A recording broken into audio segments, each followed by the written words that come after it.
অন্তর্বর্তী সরকার নির্বাচনের সিদ্ধান্ত নেওয়ার পর দেশে ফিরবেন শেখ হাসিনা।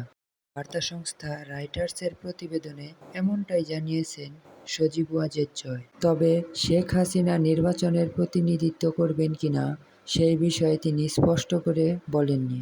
গত ৫ আগস্ট তীব্র ছাত্র জনতার আন্দোলনের মুখে পদত্যাগ করে দেশ ছেড়ে চলে গেছেন শেখ হাসিনা। তার প্রায় ৪ দিন পর গত ৮ই আগস্ট ডক্টর মোহাম্মদ ইউনূসের নেতৃত্বে অন্তর্বর্তীকালীন সরকার গঠিত হয়েছে। সরকার গঠনের পরপর জয়ের তরফ থেকে এই মন্তব্য এলো।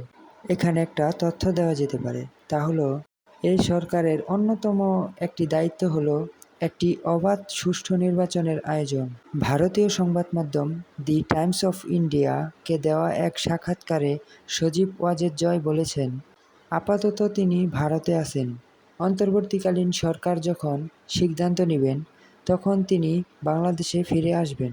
৭৬ বছর বয়সী শেখ হাসিনা নির্বাচনে প্রতিনিধিত্ব করবেন কিনা তা নিয়ে স্পষ্ট করে কিছু বলেননি। তিনি আরও বলেছেন, বর্তমান মেয়াদের পর রাজনীতি থেকে অবসর নিতেন শেখ হাসিনা। নিজের প্রসঙ্গে জয় বলেন, আমার কখনোই রাজনীতির উচ্চাকাঙ্ক্ষা ছিল না এবং আমি যুক্তরাষ্ট্রের স্থায়ী হয়েছিলাম।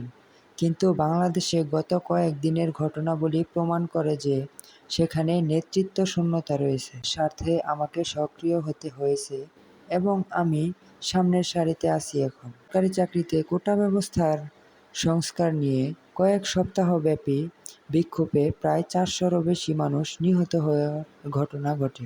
ছাত্র জনতার এক দফার মুখে গত ৫ই আগস্ট ৭৬ বছর বয়সী শেখ হাসিনা মন্ত্রিত্ব পদ থেকে পদত্যাগ নিয়ে ভারত পালিয়ে যান।